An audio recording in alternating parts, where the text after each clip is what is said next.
Welcome everybody in this Continual AI Meetup. The today topic is benchmarks and evaluation for continual learning, which I think is a very important and interesting topic.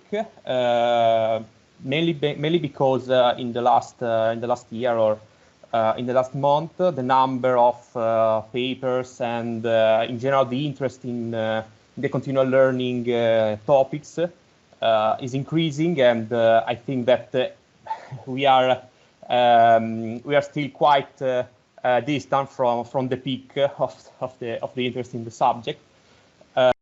So, in my opinion, it's time to define and discuss some standardization to benchmark and evaluation protocol to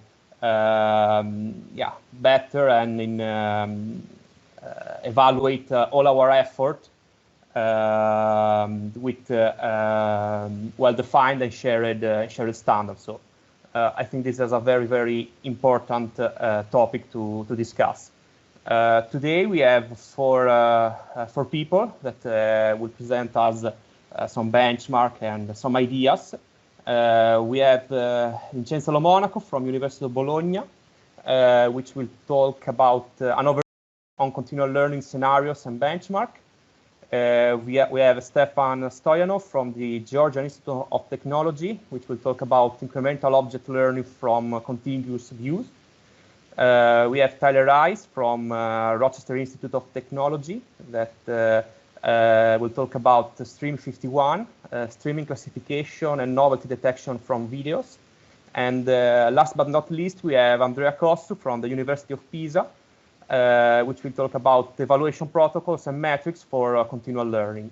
So I will follow the order of the speaker as in the brochure of the event. So please, Vincenzo, you are the first. You can share your screen and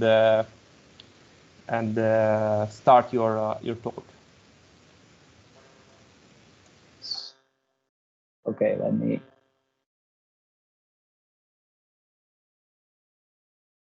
Try to share the right window. No, okay, let's just share this.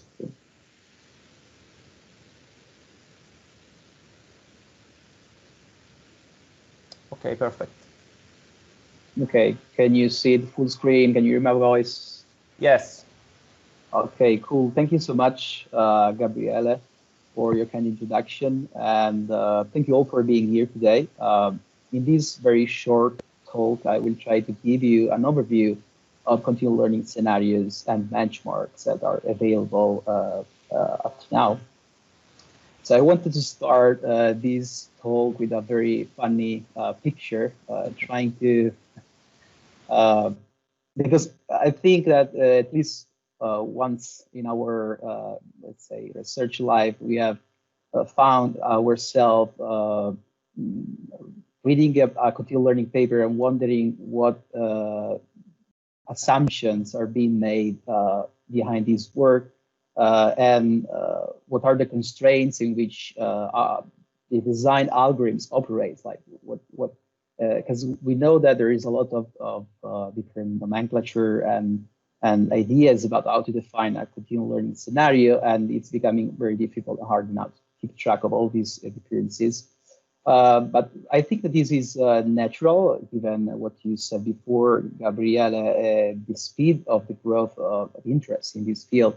It's almost natural that objectives and goals in this community are different, and they, of course, need different constraints and assumptions to be proved and explored. So I think this is natural, but also important to explore different directions at the same time. And for continual learning, you can see that there are different ideas and vision about it. For example, for some, it can be about learning a sequence of well-defined tasks. For others, maybe learning from a stream of batches, small batches with an ID data without the notion of a task at all. Or someone else can be learning one pattern at a time, targeting online application and where real-time training is important, and so on and so forth. So this, of course, creates a bit of heterogeneity in our field.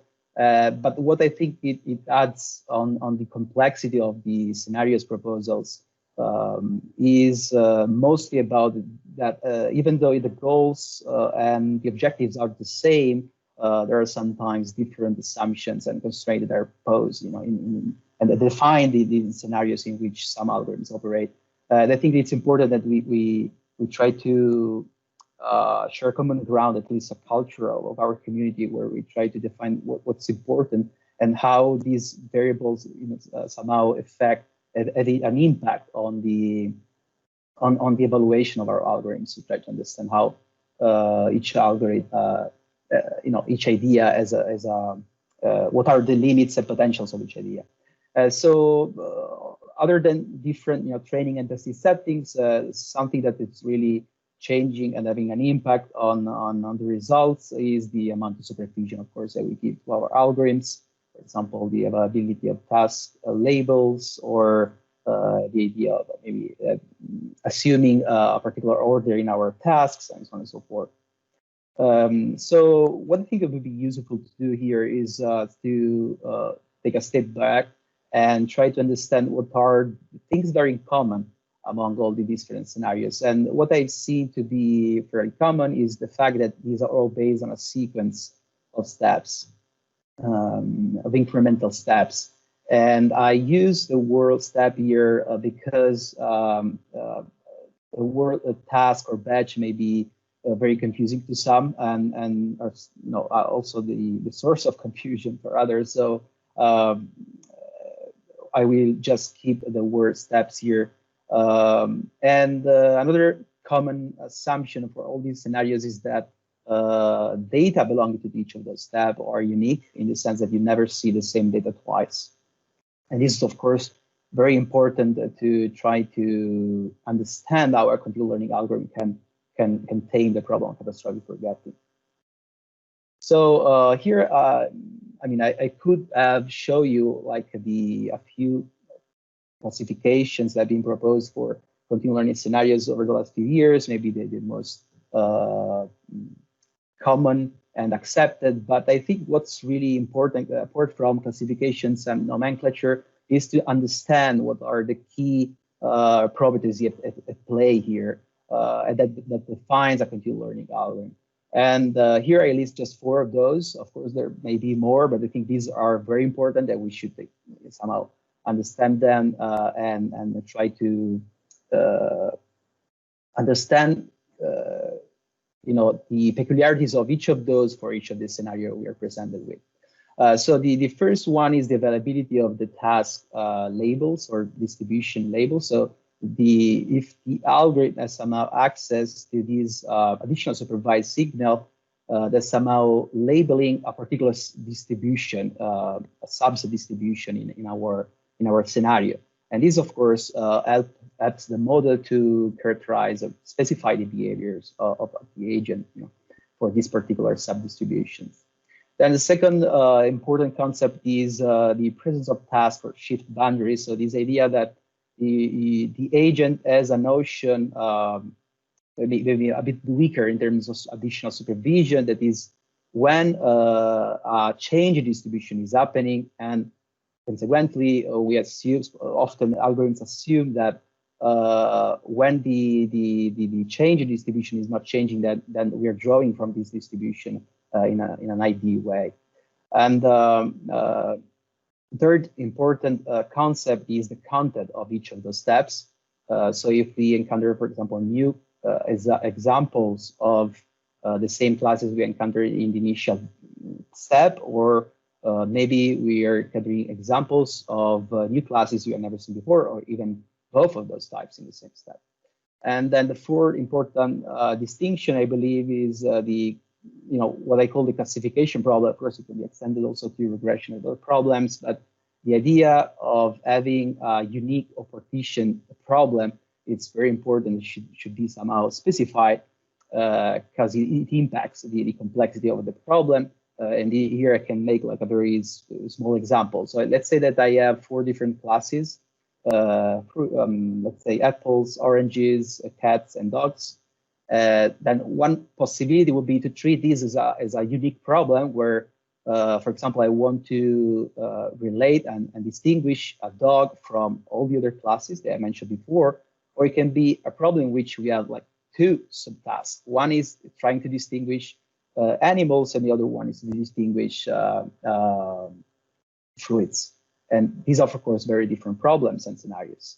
So here I list in this table like a few common, well-known scenarios like task incremental, domain incremental, task free, task agnostic, but there are many more names, especially.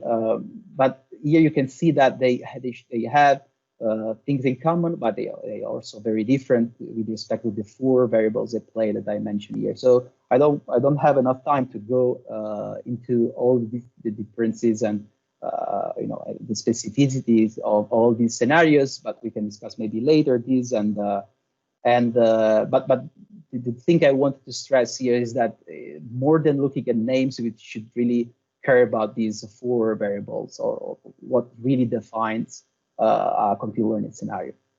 So for the last few minutes that I have left, I wanted to just mention very quickly what are the benchmarks that are being used in conjunction with these scenarios I proposed, I talked about before. And I think we can safely say that the most commonly used benchmarks up to today are enlisted in various ways. Cypher10 and Cypher100, mini ImageNet, tiny ImageNet and its subsets, and CAM200. This is, of course, mostly for vision, and there are a few other benchmarks for other contexts and areas of machine learning, but these are the most used ones. And there are a couple of benchmarks that have been proposed, also specifically designed for continual learning. The first one is Core 50, then we have OpenLoris, then we have Stream 51 and Creep, that are 2 benchmarks that we're gonna was detailed, so we're gonna hear from the next 2 speakers, and then we have ICAP transformations.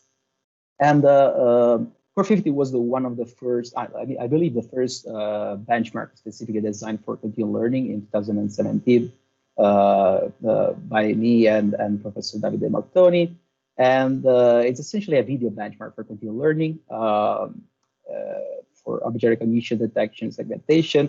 But what I really wanted when I created this benchmark was to provide something that could be manageable enough to be run in a continual way that we know is more computationally demanding, but still being able to represent a real life task, like in this case, classifying objects, domestic objects you encounter over time.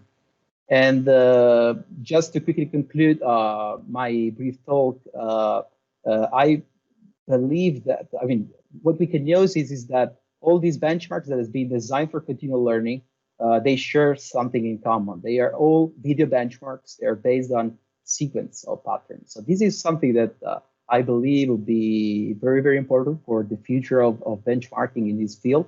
So the idea of moving in a direction, natural video streams, or for other tasks, natural sequences of unlabeled data. And of course, these data sets these benchmarks are first step in the direction. So I'm open to discuss more in detail with you all these ideas. And I thank you very much for your attention.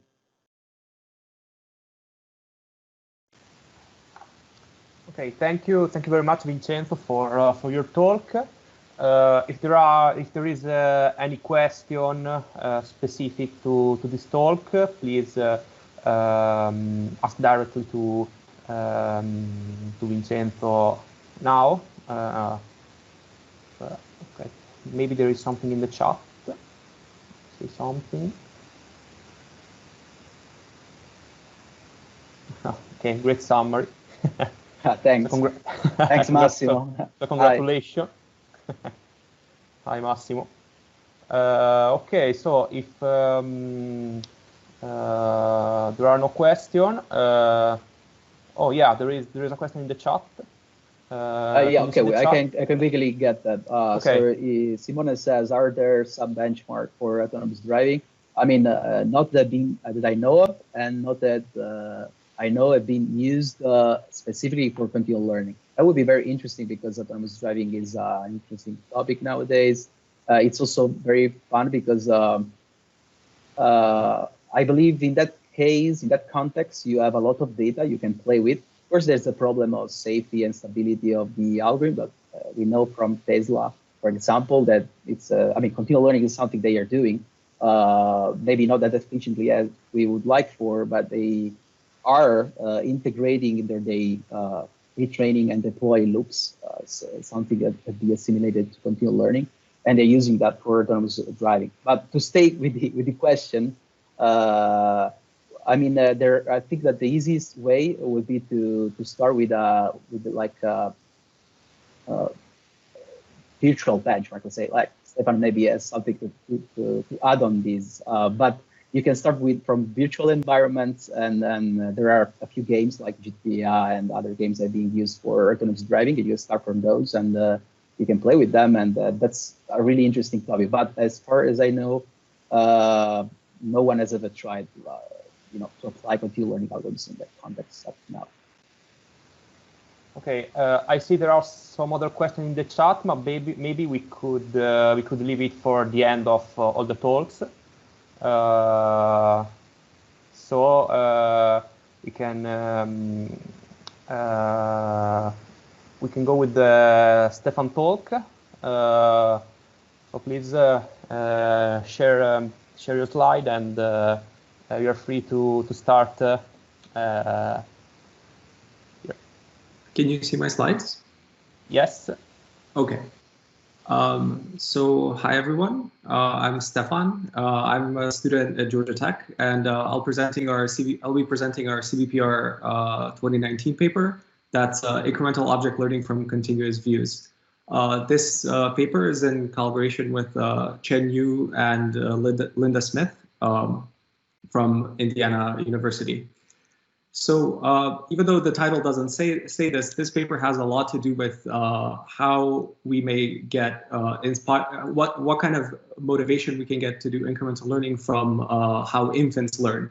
So I want to start by discussing some characteristics of how we know that infants learn objects. But let's first look at this kind of first-person video of an infant playing with objects. And this video is from Linda and Chen's lab at Indiana. So we know that from research in developmental psychology, we know that infant object learning consists of repetitive exposures to objects in their environment, and their learning is inherently incremental. And the visual experience that infants see, as you can see here, is like temporally contiguous and temporally smooth.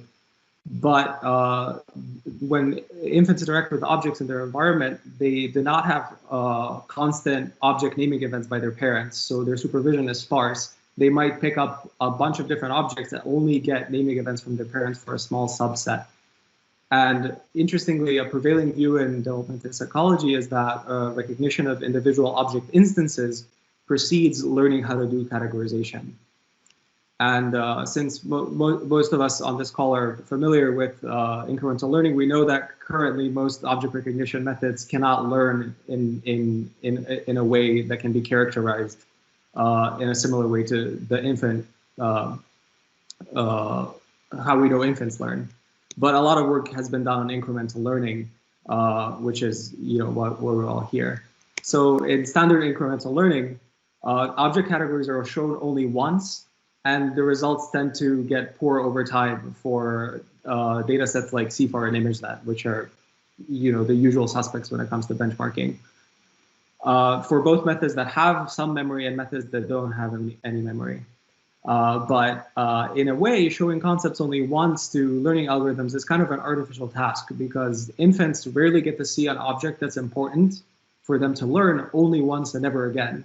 And if you think of like an agent in an environment, if there's something that's important in that environment for that agent to learn how to recognize or interact with, it's highly unlikely that this agent would see this item only once. So this in a way, this makes large-scale data sets kind of inappropriate for visual incremental learning, because the only way you can do repetition is by resampling the same data over and over again, which is not exactly the same as what would happen with agents and infants. So how we're trying to connect incremental learning and infant learning is by having this simple model of object interaction by these picking up and putting down episodes. So when an infant plays with an object, they may pick it up, visually examine it for a little bit, and then put it down. And this is kind of like one learning, what we call in this paper, we call these learning exposures. So, and then the child might pick up a different item, interact with it for a little bit, and then put it down. And then they might get an object naming event for this. They might go back and pick up an object that they saw before, but the object was never labeled by whoever was with them in the room at the same time. And the key here is that objects can be repeated over time and not just seen only once. In the experiments in our paper, we assume full supervision. So we don't completely follow this model. But if we want to study incremental learning algorithms in this kind of setting, we can't use first-person video from infants, because even though we have some of it, like having it at a large scale is very expensive and kind of difficult to collect. And we need access to visual imagery that's similar, but that we can have at a large scale. And in our work, we propose to get this kind of visual imagery through data synthesis. So our approach consists of a data set of 200 3D toy objects that have like a toy-like appearance in terms of their shape, and we use the shader that makes them look kind of made of plastic. And we also build this crib synthetic data renderer that can generate unlimited data. And as you can see, these toys, above we have a third of the toys in the data set, and these toy objects very closely resemble objects that were actually used in studies of infant learning, which is these objects on the bottom. And you can see some of them we kind of have an exact match with. Since our publication in 2019, we've extended our data set to 4,000 objects of more than 105 categories. So we've really tried to kind of include a lot of object diversity and include a lot of different kinds of objects that infants might see during their early development. So now I'm gonna kind of show you what is the data that we generate, that we train our algorithms with. So for training, we generate temporally smooth videos of objects rotating in front of like a dynamic background under various lighting conditions that we use for training data. When we render these, we ensure that the objects in the foreground do not appear in the background. And we refer to these objects, to these clips as learning exposures. For testing, we use random views of objects with varying scales and lighting. So this is an object instance learning task. This is kind of our main finding that we've come. So in this experiment, we repeatedly show each object from toys to 100, 10 times in random. And if there's any kind of clarifying questions that people may have, I'd be happy to answer them as I'm talking about this. So this is one class. So the algorithm is learning one class at a time. We're evaluating end-to-end incremental learning and iCrawl, both of which have 3% of 3% of all data as kind of the memory buffer. And these we use pre-trained algorithms in both cases, and this plot shows average incremental accuracy. I spoke about potentially having limited supervision before, but in this task, all images are paired with object instance labels. So the gray X mark here indicates training the same backbone network in batch. So what this experiment is interesting is that it provides evidence that given enough repeated exposure, even if it's done one class at a time, the algorithms over time can reach batch performance. This is especially interesting because there's no kind of particular structure to how the objects are being shown. So the car learning exposures are distributed in this way, and then the teddy bear are distributed differently, and they can be close together or far apart, and regardless of this, we still see improvements in accuracy. The purple curve indicates the unique number of objects seen, and we can see that by the 800 time step, all of the objects have been seen at least once, But even before all the objects have been shown to the learning algorithm, the accuracy goes up. And so this is also kind of an interesting thing that we observe, that accuracy increases before all the objects have been seen. When trained in kind of the standard incremental learning task, when there's no repetition of concepts, we still see catastrophic forgetting. So despite our task being a synthetic instance learning task, there's still a 20% gap between the batch performance and the kind of average incremental accuracy after training on 200 of our objects. The finding about the effect of repeated exposure, we find that it holds on both a ShapeNet, 20 ShapeNet object categories when rendered with crib. So on the top, we would have the same videos as I showed you before, but it would be a category learning task, and we would be using ShapeNet categories. And on the bottom, we have 20 random categories from CFAR, and we also show them repeatedly by resampling. And we see that over time, the accuracy increases as well. So there's something about learning continually, but allowing concepts to get repeated that results in improvements in performance. And now I'd like to switch to a different task that we talk about in our paper, which is learning from a segmented visual stream, which is more similar to infant learning. So we propose a model of infant play that's based on the assumption that children know when they pick up an object and when they put it down. The supervision results in a segmentation of the visual stream. So for example, an infant might pick up a duck, put it down, play for a little bit with a giraffe, and then go back to the duck. So this segments the visual stream that they receive.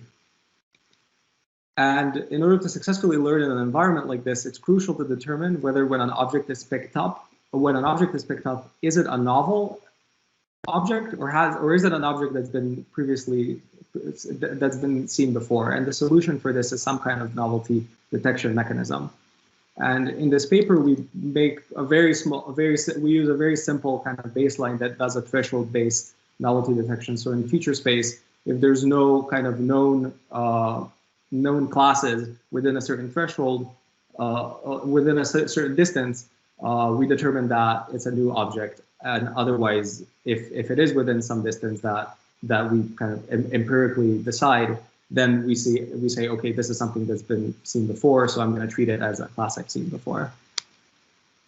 So for 4 repeated exposures on the Toys 200 data set, we see that our simple baseline algorithm gets poor performance. So this purple curve indicates the number of objects discovered compared to the ground truth unique objects seen. So this is the distinction here. So the ground truth unique object seen shows that this distinction shows that a key factor is successfully performing novelty detection. The algorithm here has determined that there's a lot less unique object instances than have been shown in reality.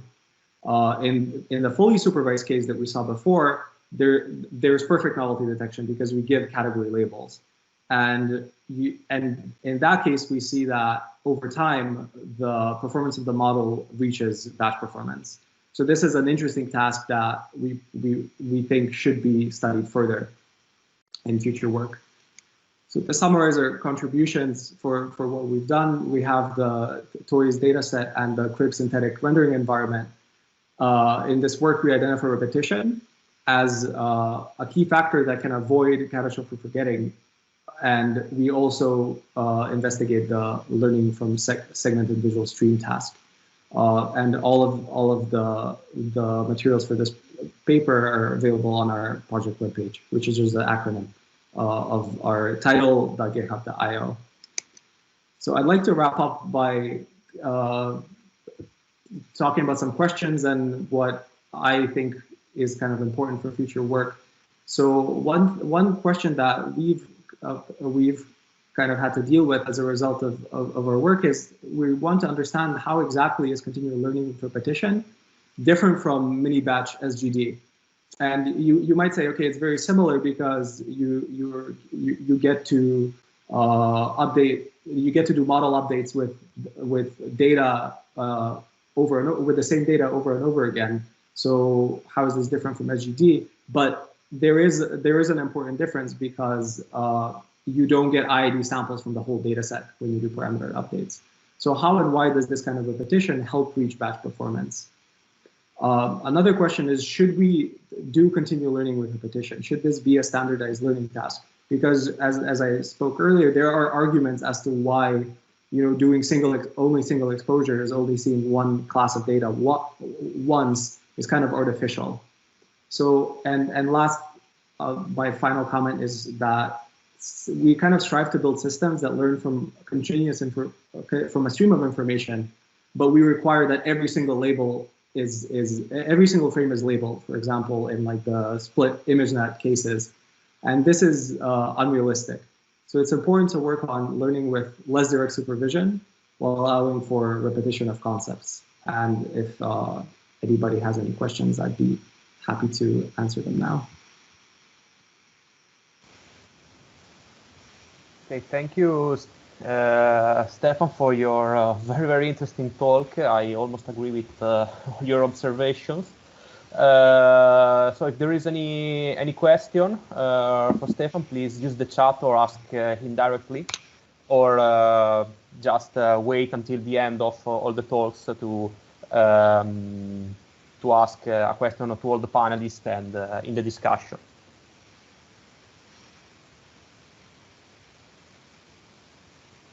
Okay, I don't think there is any question now, but I'm sure there are many questions at the end of all the talks.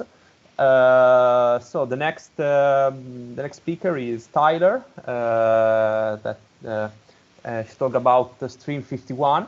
So when you're ready, you can share the screen and start your presentation. Great. Can you see my screen? Yes, perfect. Okay, great. Thanks so much for the introduction. Today, I'll be talking about our Stream 51 data set that can be used for streaming classification and novelty detection from videos. This is joint work with Ryan, Hitesh, and Chris. The project webpage is provided here, and also my personal information in case you want to contact me directly. So as most of us know, offline training doesn't suffice. And what I mean by offline training is the conventional offline training of neural networks, where we provide an agent batches of IID data, which it's allowed to loop over multiple times. We argue that this is inflexible and inefficient. We know that in the real world, data comes from a dynamic data distribution that's constantly changing over time. And we would like our agents to be able to robustly handle shifts in data and also novel inputs. Inefficiency of offline training, basically what I mean by this is an agent typically would store all of its data and then be able to retrain from scratch. And this can be extremely expensive in terms of memory and compute budgets, which it doesn't suffice when you're trying to have an agent that's deployed in a real world setting. So we argue that intelligent agents should have the ability to dynamically adapt to their environments in real time. For this, I've just provided two quick examples. On the left, I'm sort of showing a self-driving car example where we require the agent to find all cars, white lines, traffic signs, and pedestrians, which it's been trained on, but also ignore trees, billboards, telephone poles in the sky, which it might not have explicitly been trained on. On the right, I'm showing you an example of a medical image classification problem where we ask the agent to find all cancer cells while ignoring all other tissue and slide contaminants that it might not have been trained on. And this is important because every day nowadays we're seeing articles that look like this, right? Crashes with self-driving cars or misdiagnosis with medical imaging applications. And so it's really important that our agents are not only able to learn over time, but also don't make these closed world assumptions where they classify items that they don't know with high probabilities. So we argue that lifelong machine learning should address these two questions directly by integrating open set learning capabilities as well as online streaming learning capabilities.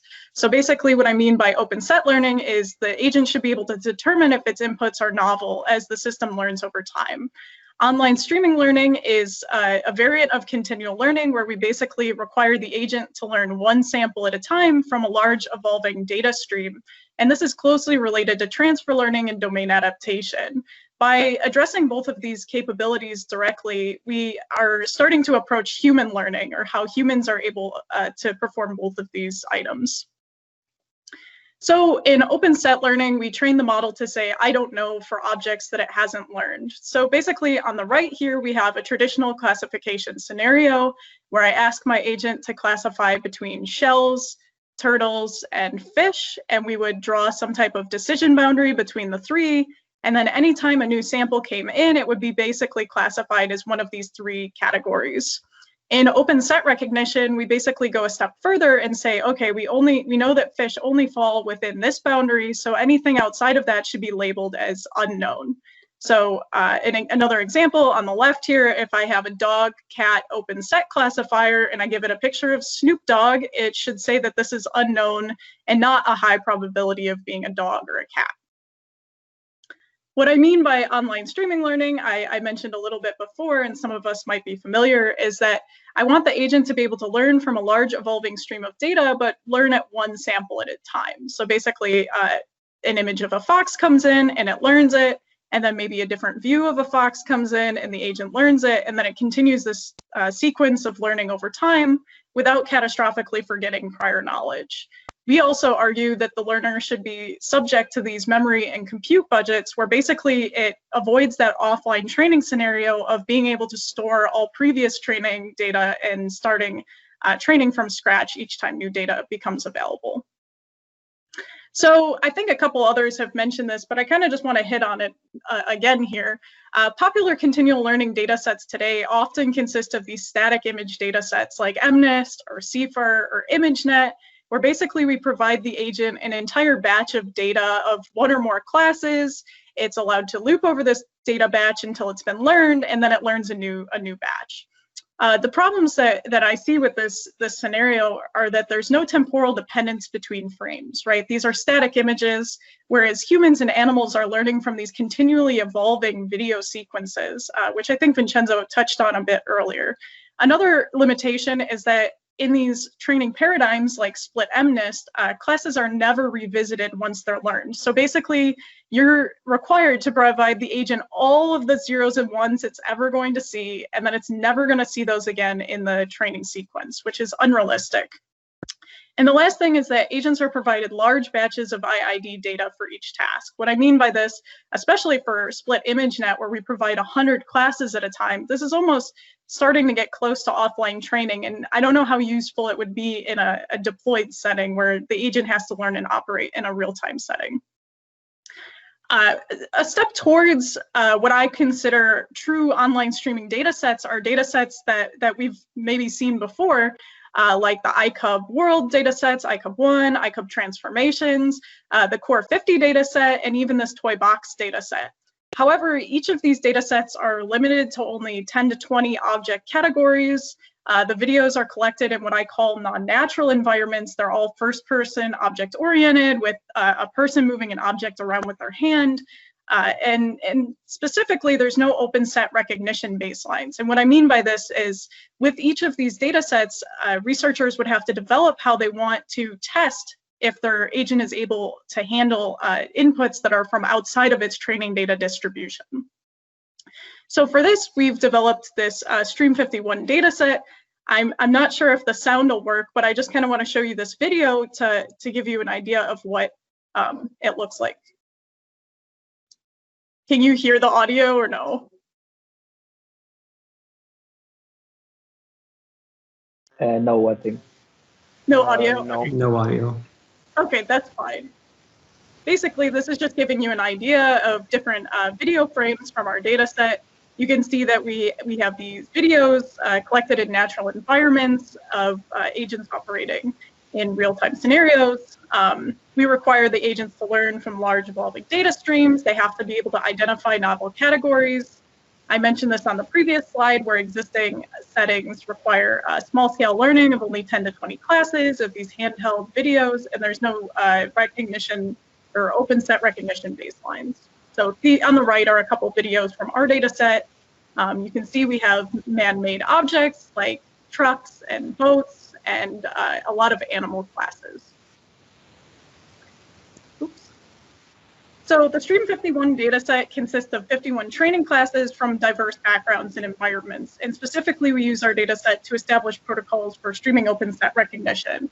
In order to do this, our test set consists of 51 total static test images, where 50 images come from each training class, but then there are an additional 2,550 samples that don't come from any of the training classes.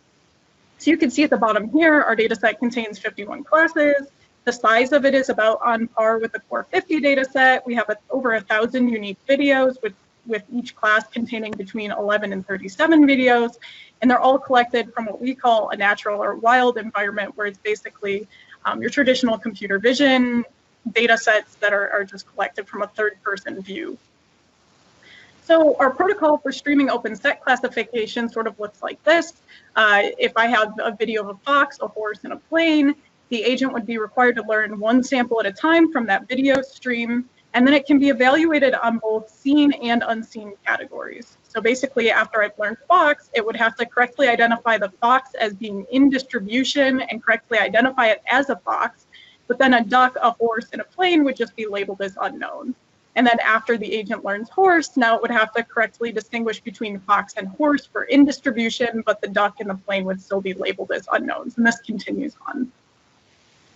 So we define some open set classification metrics. These are sort of similar to some of the ones that were discussed earlier, but basically the agent is required to learn this classifier H, where basically you have an acceptance score function, which I'm calling S. And if you have some type of score that you're getting out of your classifier, if that's above a particular threshold, then we would say that that item is in distribution, or the agent knows what it is. And if the score is below a threshold, then the agent would say that that's out of distribution. We use the baseline softmax thresholding algorithm, which basically means the acceptance score is just the softmax probabilities that are output by the classifier. Certainly, there are more complicated open set classification techniques that could be studied in future work. For the actual metric, we use this area under the open set classification curve, which I'm not going to discuss in great detail, but if you're interested, you can refer to this NeurIPS paper. Basically, what it requires the agent to do is say whether a sample is in or out of distribution, and then it gets more points if it correctly classifies it as the correct class when it is in distribution. And so basically, we take that open set classification performance, which I'm calling gamma, of the incremental learner at a particular time t, and I normalize it by an offline upper bound at that same time step t. And basically what this allows us to do is check how well is the incremental learner performing with respect to the upper bound, and if it performs as well as the upper bound, this would achieve a score of 1. So here are some of the experimental results for our data set. Overall, the accuracy was 76.9% and had an AU-OSC score of 0.71. This was with a ResNet 18 classification model, initialized from places 365 weights. Since our work was more focused on the actual streaming classifiers themselves, we didn't change architectures, but there's no reason you couldn't use a different architecture if you were interested. In the bottom right corner here, you can see these are the full rehearsal baselines, or basically where the model is capable of storing all previous data and rehearsing on all previous data as new data comes in. These spider plots are basically showing classification performance for 2 different data orderings, open set classification performance, and then a memory and a time budget. And so you can see that these full rehearsal baselines actually work really well in terms of classification and open set performance. However, they are significantly expensive, especially in terms of time and memory. On the flip side, we have the fine-tuning models that update the streaming learner 1 sample at a time without a memory buffer, and you can see that they perform well in terms of time and memory, but they have extremely poor classification and open set performance. On the other hand, this deep streaming linear discriminant analysis classifier and this extreme model both strike a nice balance between classification, open set performance, and their time and memory required. So in conclusion, I introduced to you the Stream 51 dataset for learning from temporally correlated videos in natural environments, and we introduced protocols for streaming open set classification. Future work could consist of evaluating more streaming models on Stream 51, and even going a step further to evaluate more open set classification models like Odin or DOC. And since today is a discussion of benchmarks and evaluation in the field, I kind of wanted to highlight some of the things that I see as things that are kind of holding our field back. And so the Stream 51 dataset is a great step in the right direction for our field. However, I still think there are some dataset limitations. We don't have enough large-scale streaming datasets. Core 50 is awesome, and it's one of the most popular and largest datasets, but it's still only limited to 10 object categories. Our Stream 51 dataset is larger in terms of classes, but it still only has 51 classes, so it's limited. A couple people have mentioned things like this, right? There's task limitations. Different people are using different training paradigms. Some use the incremental batch learning paradigm where you learn in large batches. Others are streaming one sample at a time. A lot of groups are still evaluating only on permuted and incremental MNIST. These are great for initial experiments, but sometimes they don't scale up. And I sort of like Vincenzo's thought of moving more towards video data sets that are more like how streams of data that humans and animals actually learn from. A couple other things, right? We don't have any real standardized evaluation metrics or procedures. Everyone's using different subsets of data sets. They're using batches of multiple classes while others train one class at a time. Everybody's sort of using different metrics. There's no standardization, which makes it a lot harder to compare methods apples to apples just by picking up a paper. Everybody has to rerun all of the methods themselves for their paper. And one of the things that I kind of wanted to draw some attention to is a lot of researchers are just focused on catastrophic forgetting in the classification setting, but there's a lot more to lifelong learning than just this. We tried to address this with Stream 51 by starting to get towards open world learning. Other items are like curriculum learning, and other problems that we could look into are regression, object detection, and other problems like this.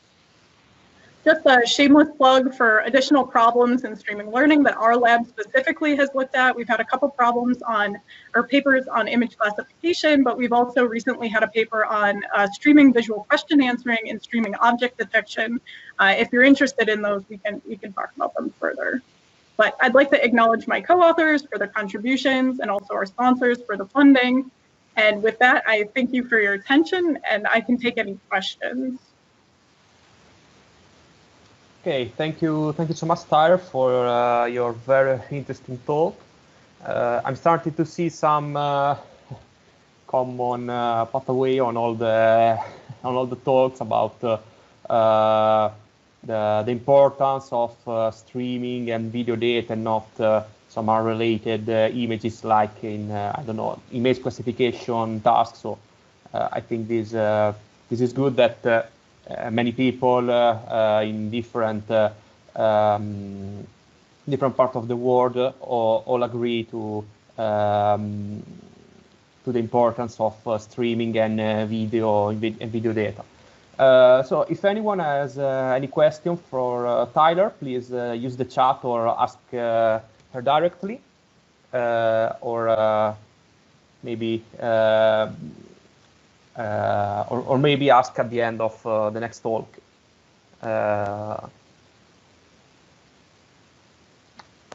Okay, I think no urgent questions, so we can go ahead with the last but not least talk of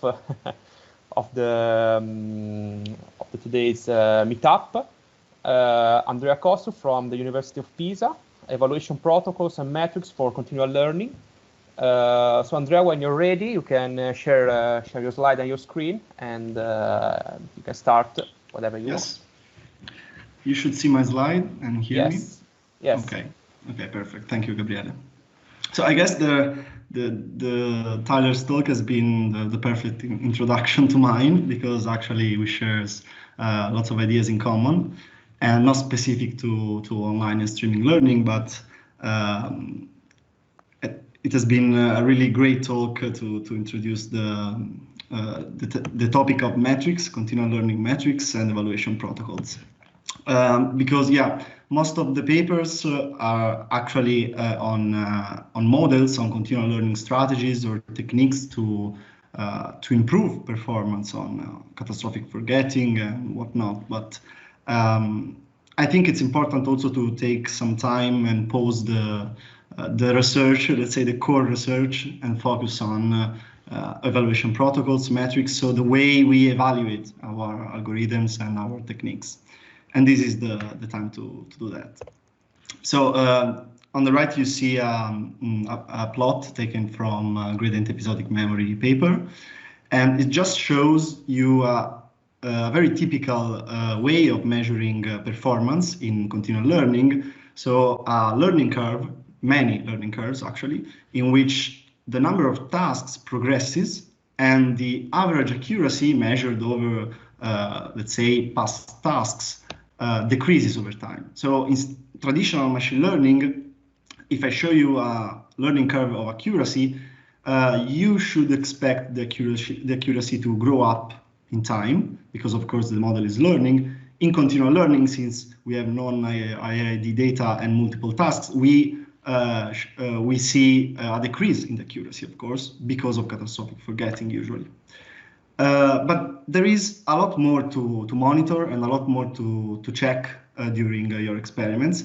And here I listed some of the possible things to monitor. So the most obvious ones, like the performance on the current step and on the past steps and on future steps, of course. So if you are dealing with multiple steps, you may want to measure the performance on a combination or on a subset of these steps. And we will get more in detail later. Of course, there are other metrics, because performance as in accuracy or mean square error if you are doing regression is not all, because we have also resource consumption. So the memory, the CPU, GPU, whatever, is very important.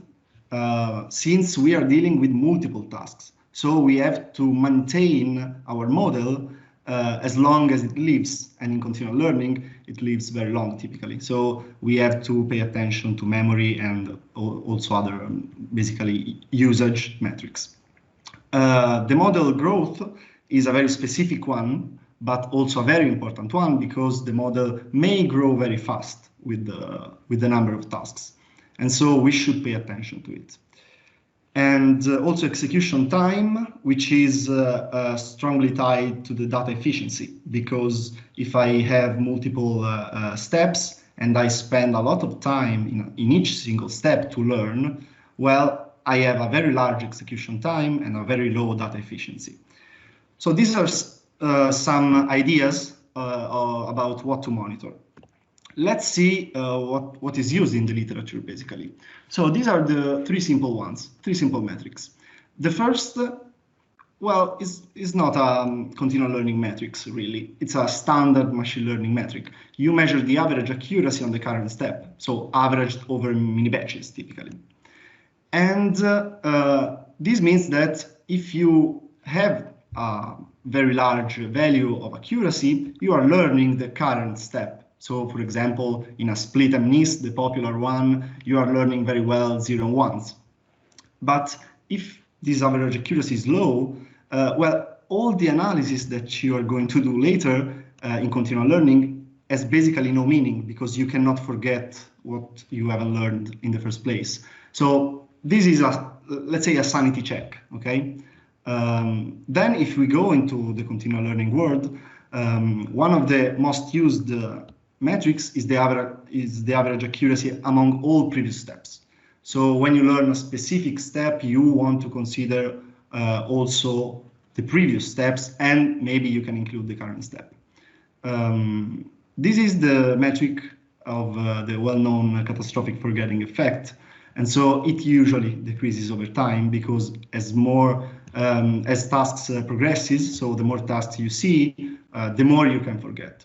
But in some very special cases and very well, lucky in some cases, it may also increase, because there is this phenomenon of transfer learning, which can occur backward actually. So when you learn something, you boost the performance on the previous steps, okay?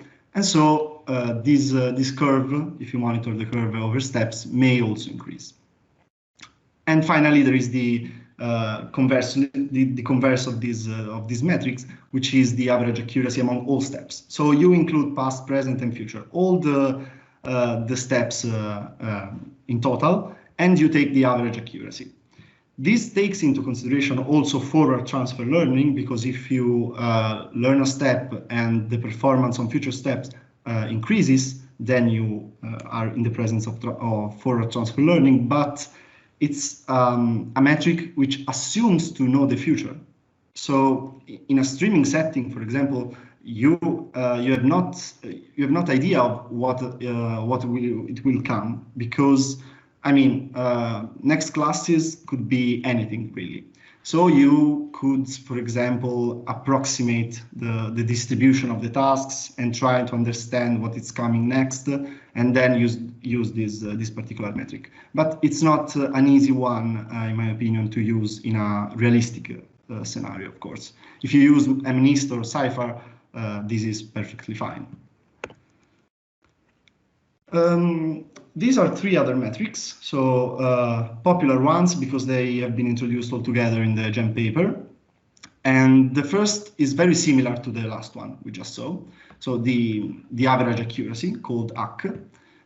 Let's say you have trained your model on T steps. So maybe you have reached the end of the standard training phase, and you compute simply the average accuracy over all steps. So over all T steps.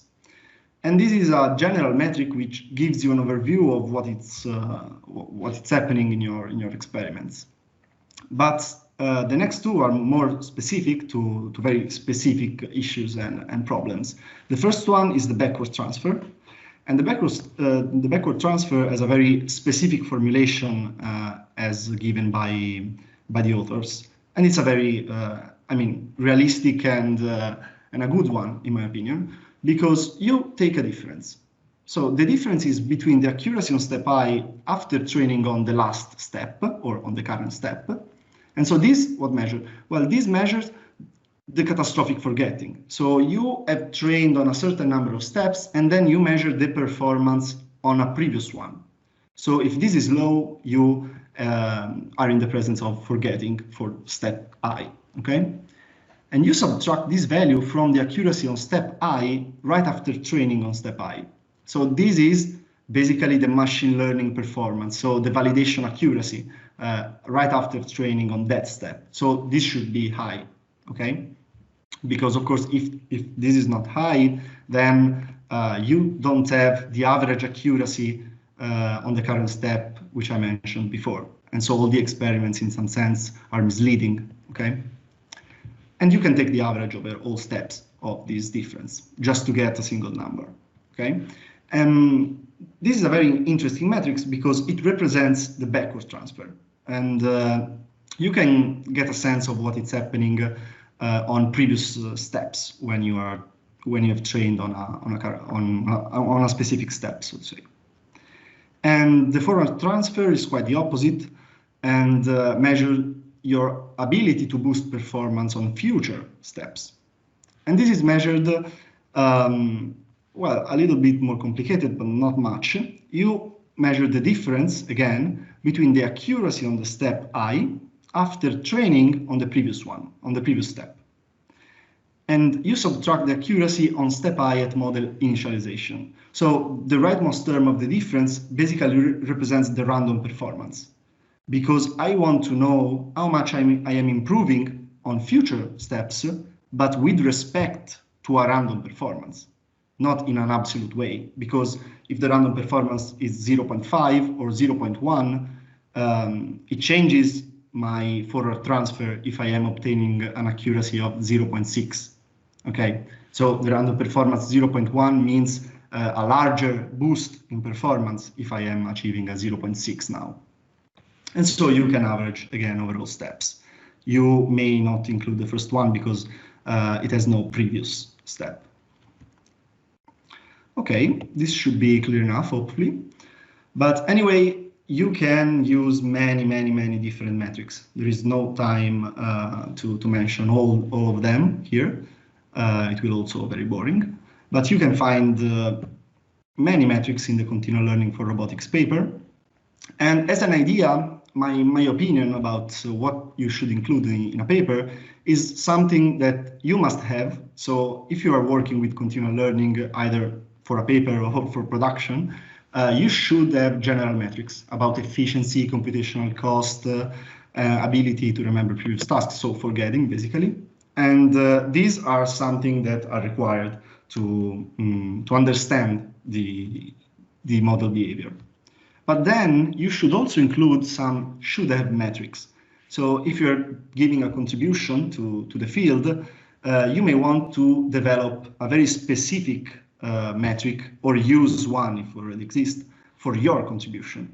So Tyler did that with her metrics. And so this is a very interesting way to do that, because you highlight your contribution with a specific metric. So first you show that your approach is sensible for a continual learning perspective, but then you also provide additional information, for example, forward transfer, because your model may be interested in forward transfer, like few-shot learning, okay?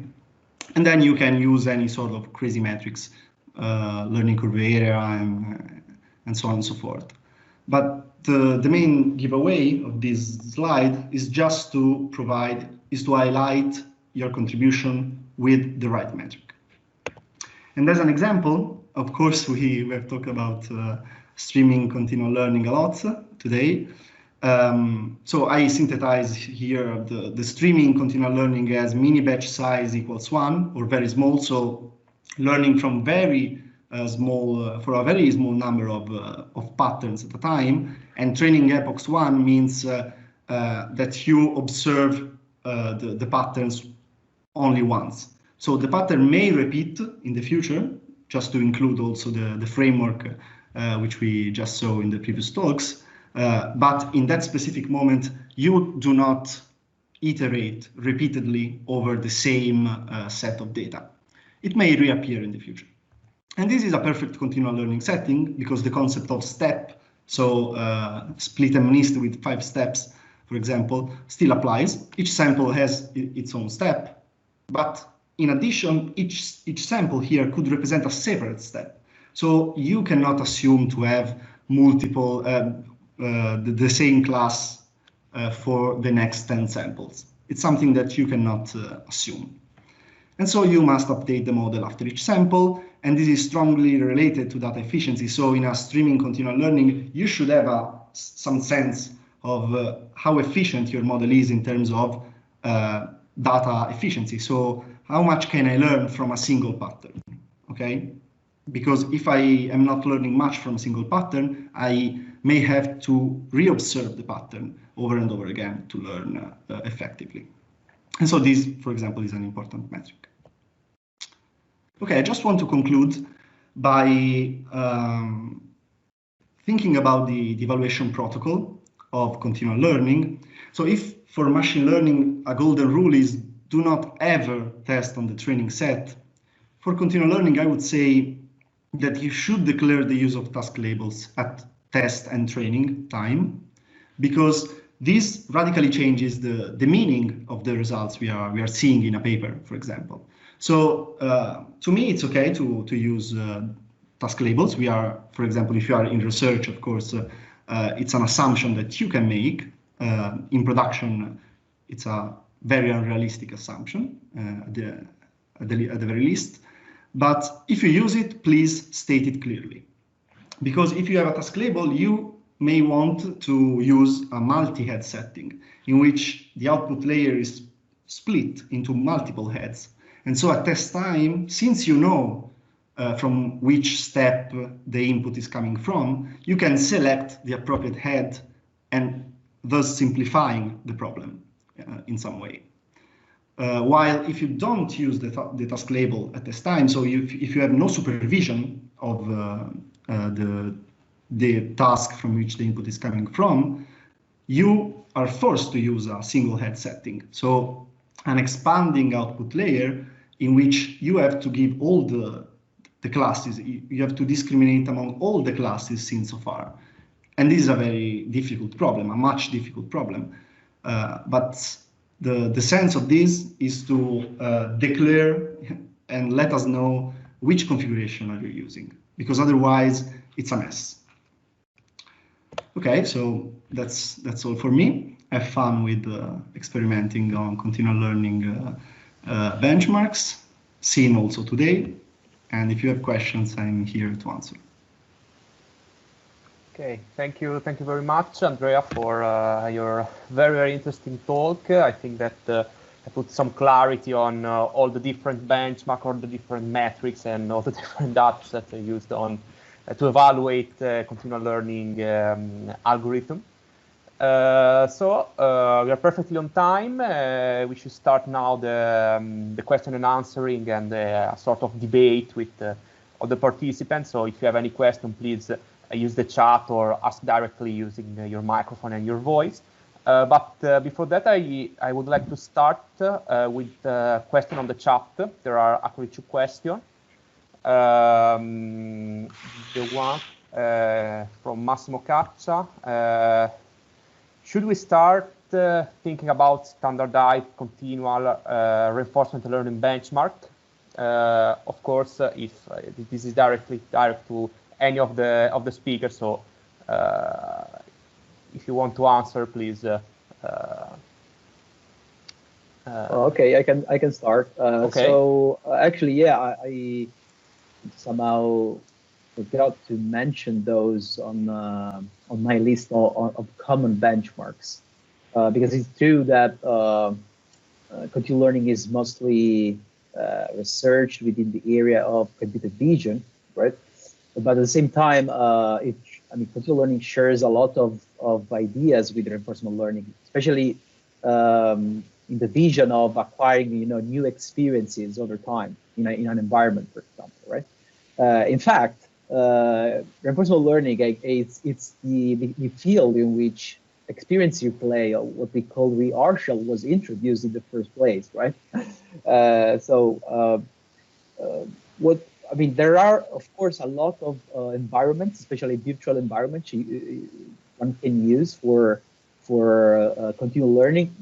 And mostly all the environments that have been used in reinforcement learning, because in the past, the algorithms that have shown to be proficient are the ones that using experience play or spawning multiple replicas of the same agents across the environment, so that they can collect more experiences and then training on those experiences like in an ID fashion. So in a sense, all the algorithms that work in reinforcement learning, they are employing some kind of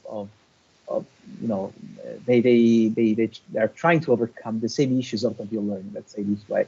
So I think that there are already many virtual environments that are complex enough that can be used for continual learning. Of course, in that case, you need to mention, as I said in my talk, and all of you said in yours, what are the assumptions that you are making there? For example, if you use a standard A3C algorithm, in that case, you cannot spawn multiple replicas in the same environment. That would cheat, let's say, would be cheating in a continual learning term. So I think that you can use all the standard benchmark for personal learning, but of course, I hope that more consolidated ones will emerge in the future. But that's just my take.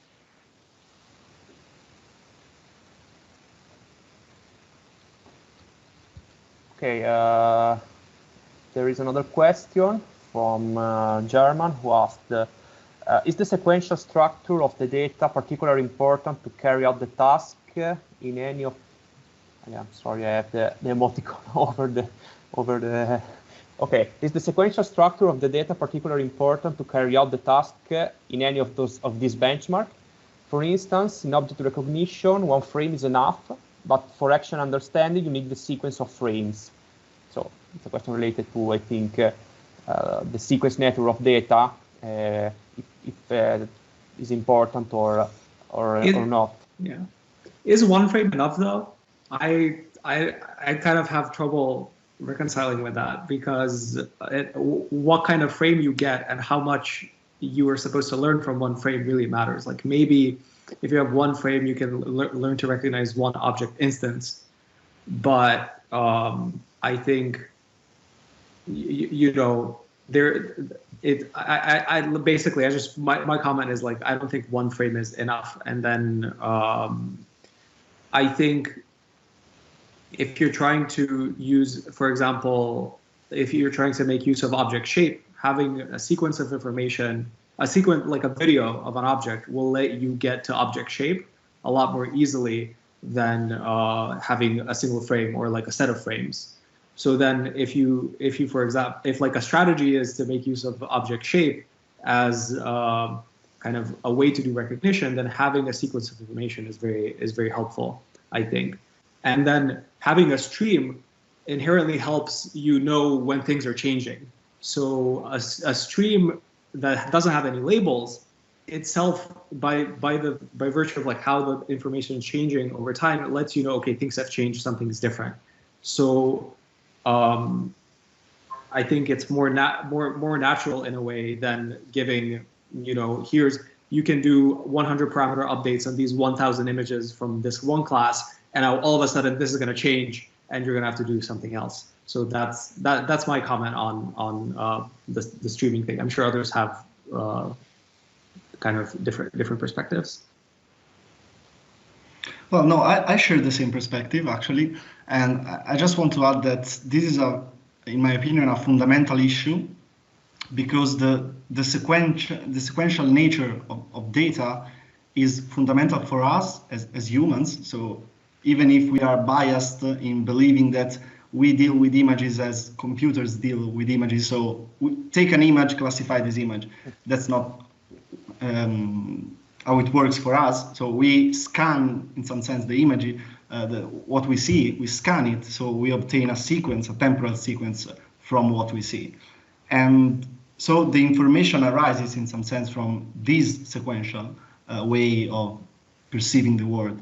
So I strongly believe that the sequential nature of data is fundamental to learn effectively in this scenario. Okay, if there are some questions, some other question, please use the chat or ask directly. Maybe I should break the ice and ask a question for the speaker. As I think in any of your talk, one of the highlights in any of your talk is that there are many different data sets, many different techniques to evaluate a continual learning algorithm or a continual learning strategy. So my question is, why there are so many different data sets, different strategy? Because, for example, a few years ago, computer vision and object classification was the main topic in machine learning. And we have, the image in a data set. We have a benchmark that everyone used. So if you want to match your algorithm with the state of the art and all the literature, you know exactly how to evaluate your algorithm, and you know exactly if you surpass the state of the art or if you're not surpassed it. In continual learning, I see almost every paper use their own data set, their own metrics, their benchmark. So it's kind of difficult to relate yourself with all the literature. So what do you think? Why we have so many different data sets and metrics? Maybe because continual learning is still young, so we have to develop some standardized way to evaluate. Or maybe because continual learning is just more difficult to image classification, so we need all these abundant data set and metrics. So just your opinion on this. I have a couple thoughts on this. So my first thought in terms of standardization on just traditional classification problems, I think that some of these large-scale challenges at big venues like CVPR, the ImageNet recognition challenge that happened for a long time, I think that some of those challenges kind of establish what the benchmark data set should be and what the metrics for evaluation should be on those. And I think that having someone make these big challenges and have people compete on it has kind of set the standard for what should happen. Same with object detection on the MS COCO data set, right? To date, there have been a few challenges for continual learning, the CVPR Continual Learning Workshop being one of them. And I think having more things like that would start to kind of standardize the approaches taken by different groups, because then everybody's kind of working towards one common goal, and they would have a standardized data set or set of data sets and metrics to use for that. Yeah, so I mean, that's sort of my opinion. Some other thoughts I have, I think that just over time, right, there weren't that many papers even in 2016 on continual learning, or at least it wasn't being heavily studied around that time. And then all of a sudden a bunch of groups started getting interested, and so a lot of work was done in parallel. And I think naturally, if you have a lot of work that's being done in parallel, people are just kind of defining what they think makes the most sense. And I think there are a lot of different groups looking at different metrics and everything that makes sense. It's just that nobody is standardized in what they're doing. So I agree, it's very difficult to compare against methods. And every time you want to publish a paper on a different data set than what someone originally used, you have to rerun all of the algorithms and benchmarks and everything. So those are sort of my thoughts. I mean, I think rerunning things is not necessarily bad, because it makes our results as a community stronger, because I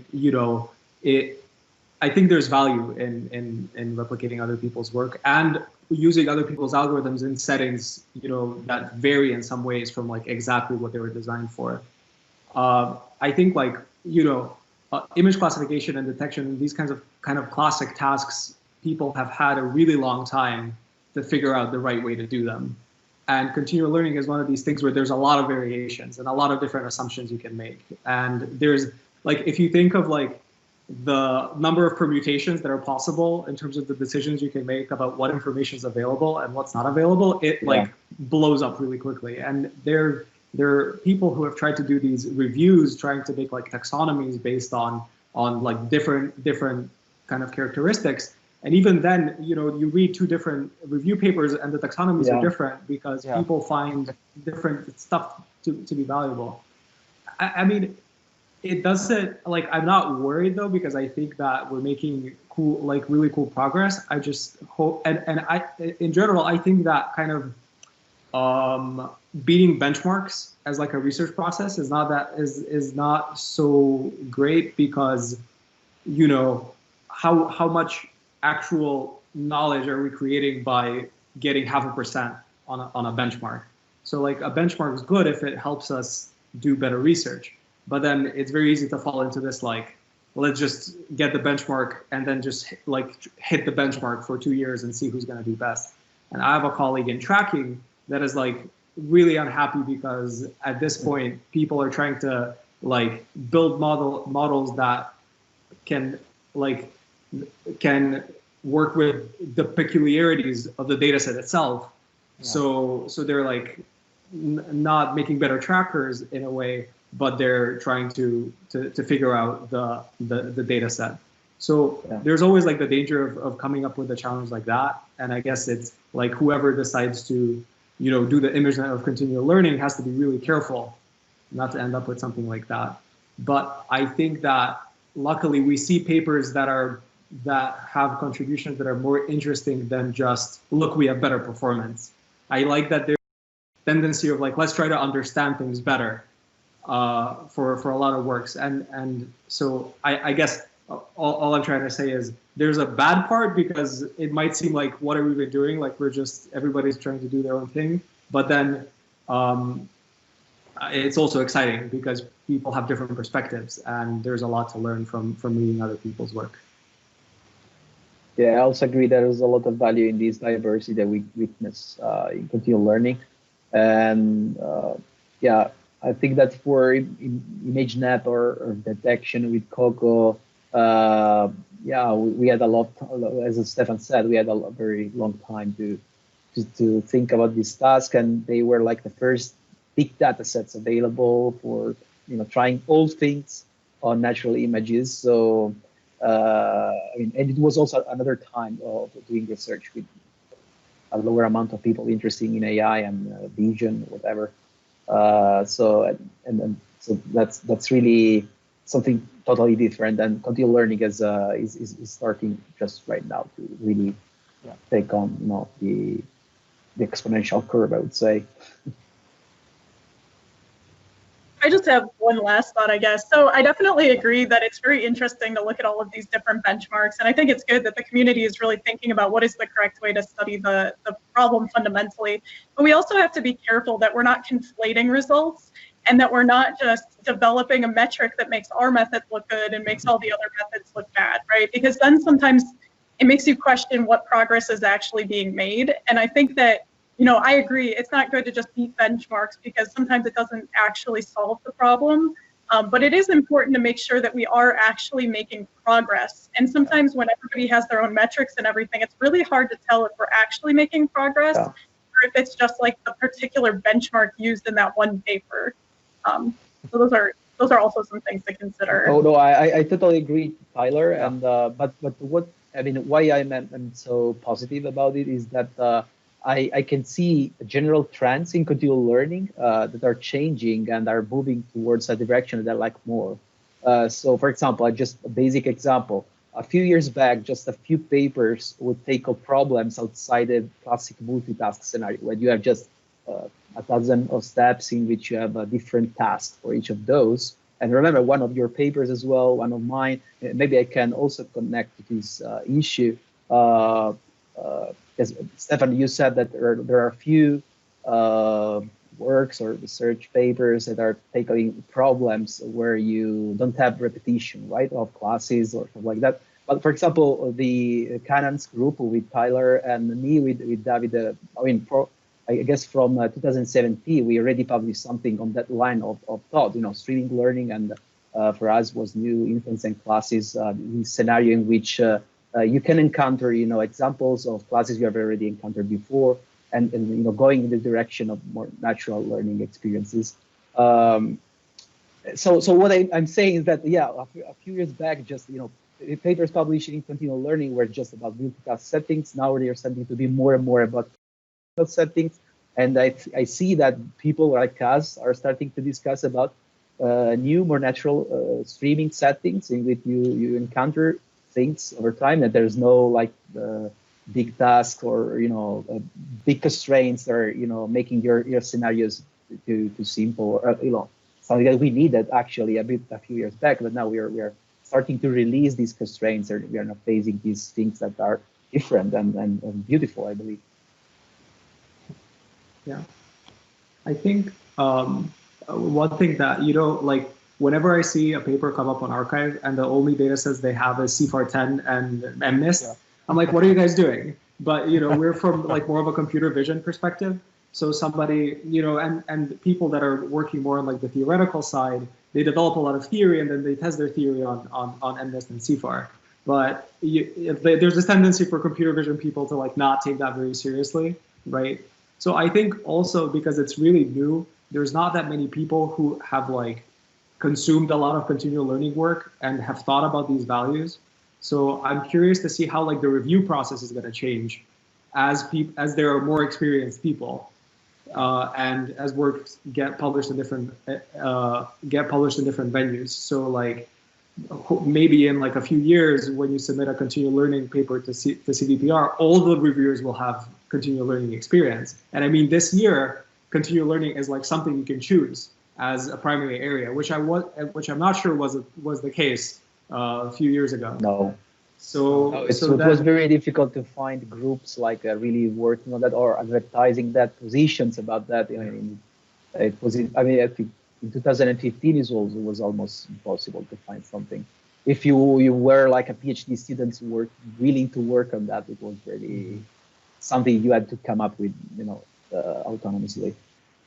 Yeah, so perhaps the bar is not gonna be higher, but the standards are gonna change, because if somebody does produce a paper that as Tyler said, there might be some kind of threat to validity that somebody who's not so familiar with continual learning might not be able to see right away, just by virtue of there's so many possibilities and so many considerations.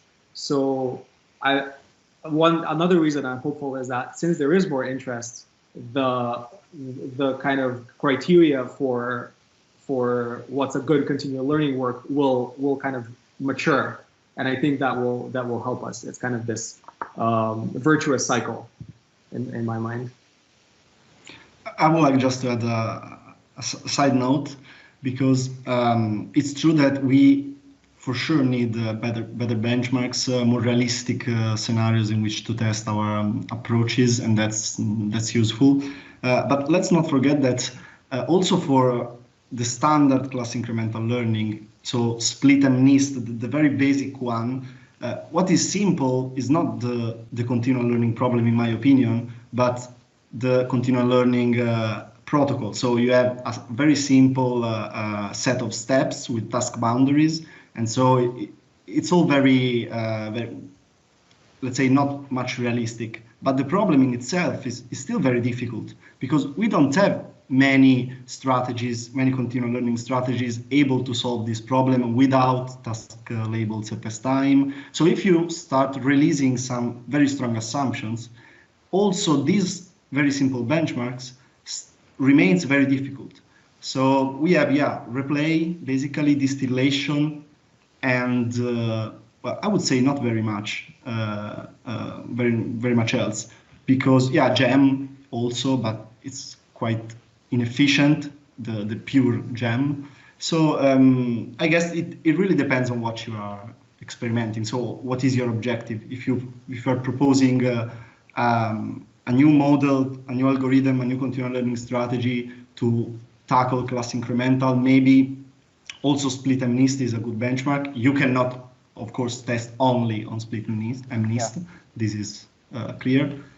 And so, it really depends on what you are trying to give as a contribution. Okay, there is a question on the chat from Kossu. Would like to hear your opinion about representation semantic drift as a model evaluation metric. So, if any of you want to answer this question. I would say that the semantic drift has something to do with the generating distribution, so to say. So it's not always in our control to manage the semantic drift.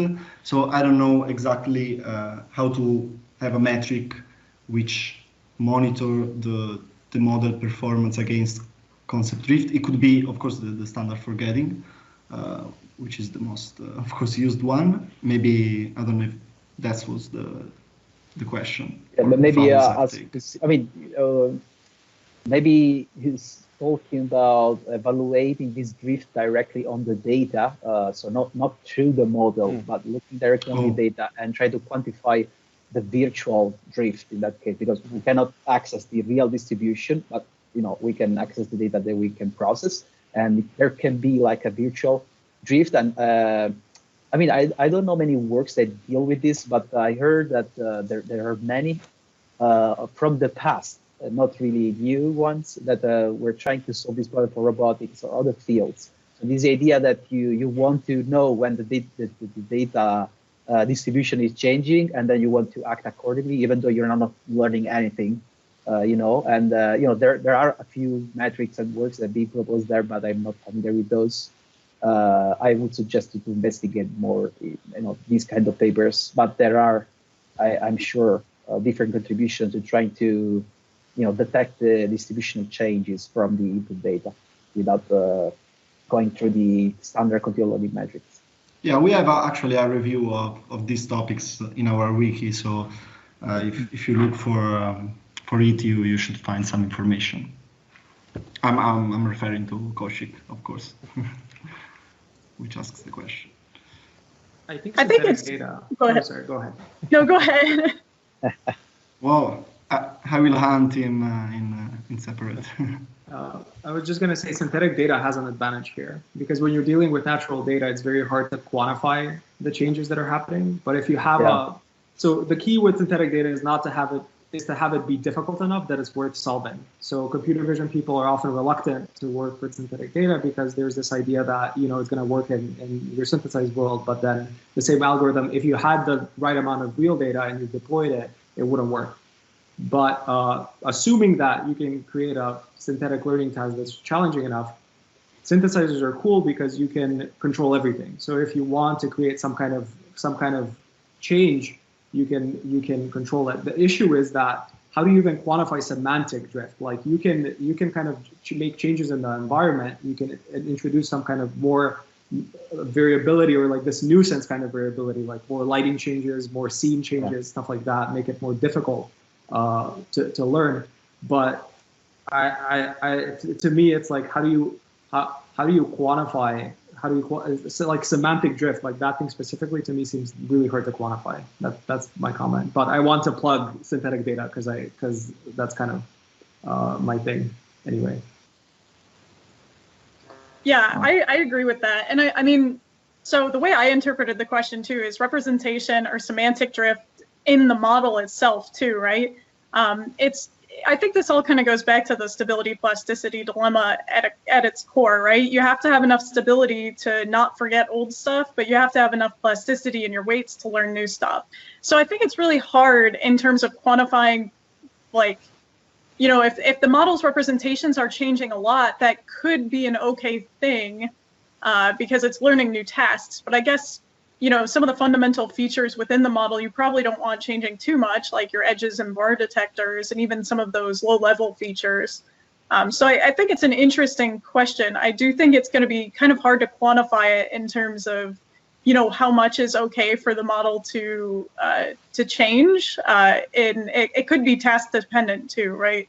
Like if I'm doing classification, then certainly my weights are going to need to change a lot. But maybe if I'm, you know, just doing some other task where it's okay to maybe forget some things sometimes, then you know, you don't want it, or more drift might be okay, I guess.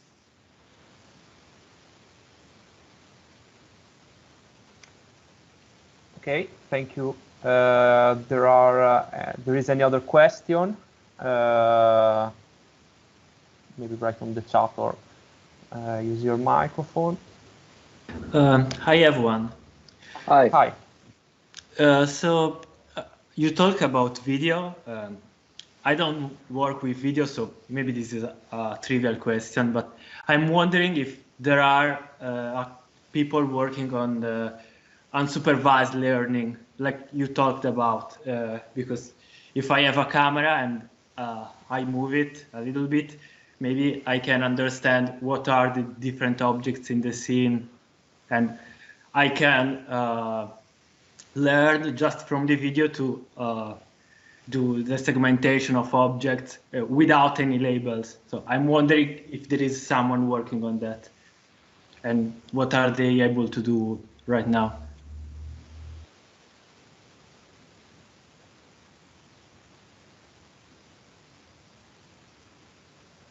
So I guess the answer is no.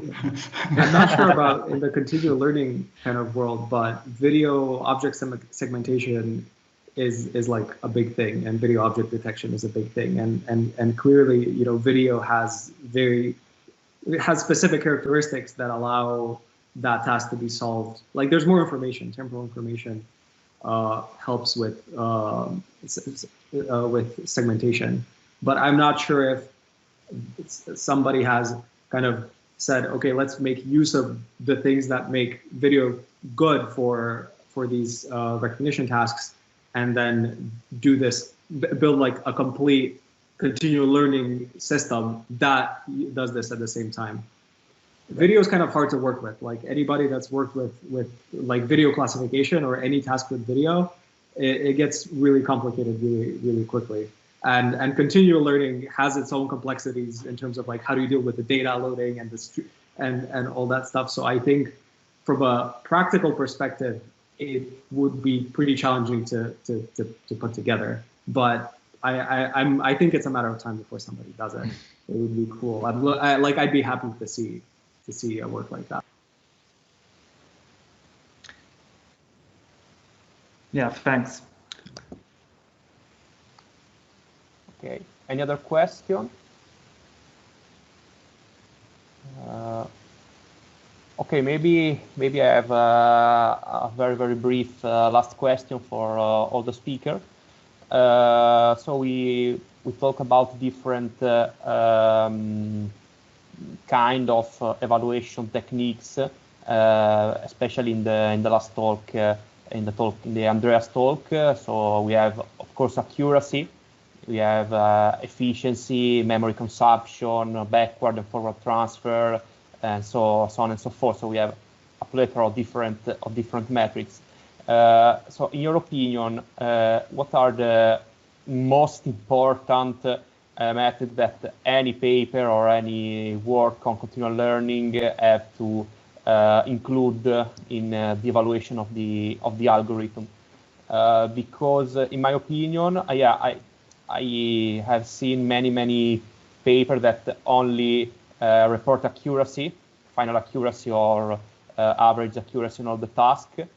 And yeah, accuracy is important, but I don't even think that it's the most important thing in continual learning, because in my opinion, for example, backward transfer or maybe forward transfer are maybe more important than the final accuracy of the model. So what do you think about this, and what do you think are the best metrics that we should use to evaluate our strategies? Well, maybe I can start very quickly answering this from my side. So yeah, it's true that many papers, it's still crazy to see that many papers even now are just reporting accuracy, because I think that as you mentioned, the sustainability and scalability of continual learning algorithms is much more an essential factor. Yeah, right? Especially if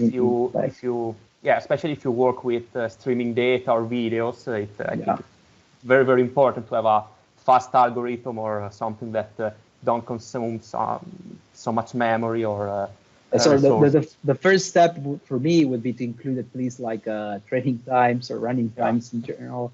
That would be very useful to read in a paper directly how much time it took on a maybe a simple GPU. And then the other thing that is very easy to report is the amount of memory, maybe the maximum, the average over time that the algorithm consumes. But I'm starting to think in these last few months that even these metrics are not that really important for continual learning. Is the scalability issue the problem, right? So the fact that I want to say, okay, I mean, you're not constrained to be limited in terms of, with a cap in terms of memory or computation. What I want to see, how your algorithm scales over time, so that I don't need to test it on a benchmark with thousands of batches or tasks, because I already know what are the properties in terms of scalability, and we can also design new algorithms based on shorter task sequences, maybe, for example, or for example, still keep MNIST as a valid benchmark. We don't need to grow in terms of complexity when we have a metric in place that is telling us, okay, this algorithm is scaling this way in terms of memory and compute, right? And so I'm trying also to think and formulate, these kind of metrics that I have not seen in any paper at the moment in continual learning.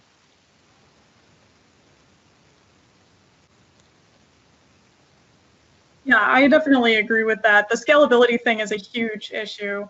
The way that our lab sort of addresses this is by memory and compute, but those don't necessarily have to be the ways you do that, right?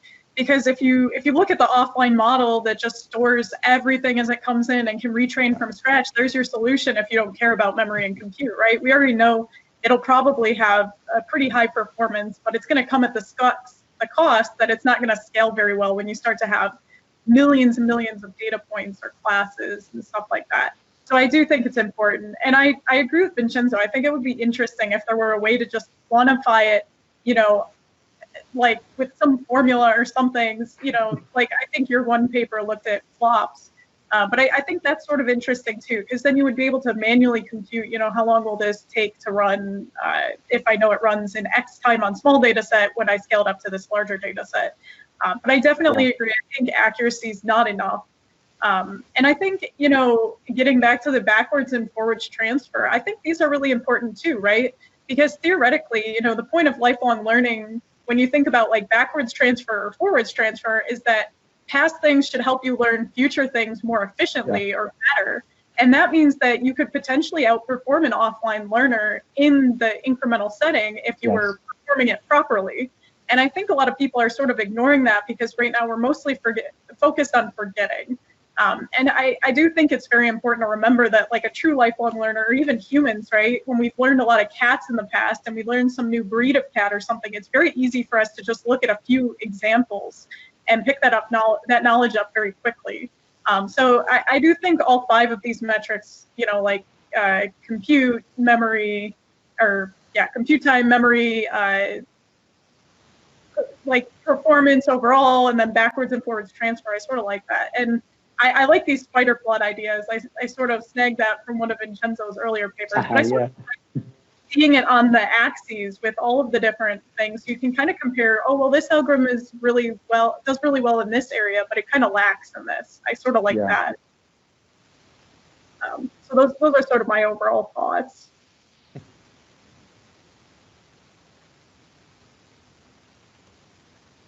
Okay, if there are... Yes, please. Yeah, I would just add a very brief comment. Yeah, I'm sticking with my, let's say, slide in which I think that, performance remains a very important metric, of course, because you have to know if your model is performing well in terms of accuracy, mean square error, whatever. And then I will keep the other metrics as a reservoir of metrics, so to say, in which you can pick the appropriate one depending on your contribution. So to me, this is important, and it is also it would be an important point in evaluating a paper. If I'm reviewing something, I would be pleased to see that there are specific metrics tailored to your contribution, and then some sort of general ones to understand the performance. So I don't think there is really the need for designing metrics which are important, but mostly to choose wisely the ones you use. And that's research. I mean, that's up to you. There's no correct answer in the first place. Okay, thank you. And if there is any other question, I thank all the speakers. Thank you, Vincenzo, Stefan, Tyler, and Andrea for your very, very interesting talk and the very, very interesting discussion that followed them. And just a quick reminder, next week we have a reading group. We have Blake Camp from the Georgia State University that is going to present his paper on continual learning with deep artificial neurons. So I think it's a very, very interesting topic, and hope you see you all next week, next Friday, same time, same place. And thank you again to all the speakers and all the participants. And it has been really, really, I enjoyed so much in doing this this meetup. And thank you again, and see you next Friday with the reading group. Bye-bye. Have a nice day. Bye. Thank you. Thank you, Gabriele. Bye, guys. Bye. Thank you, Gabri, Bye, for bye. the moderation. Thank you. Bye. Bye.